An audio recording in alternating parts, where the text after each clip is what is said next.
guys, walking time ulit guys. Inabot na po tayo ng 45 minutes.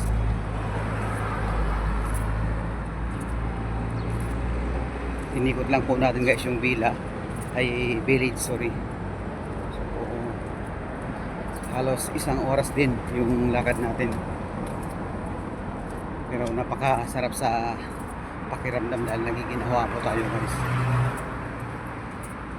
Ito yung daily routine po natin na ginagawa. Hindi po natin nabibigla yung pagda-diet dahil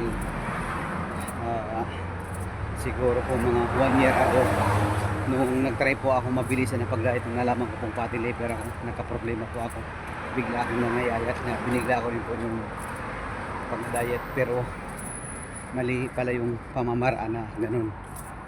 Kaya ngayon dahan-dahan lang, huwag po natin bibiglayin dahil yun ang mas maganda na pamamaraan. Sumusunod po tayo sa mga tips at sa payo po ng pagpapakonsulta po natin sa doktor. Okay.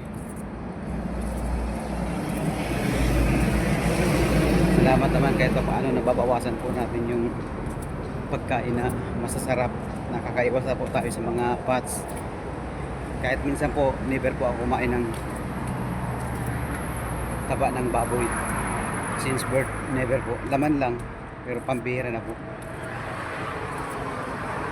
Karamdam yung naglalakad-lakad po tayo, pinapawisan na napaka ginhawa pakiramdam. Malapit na tayo sa tirahan natin.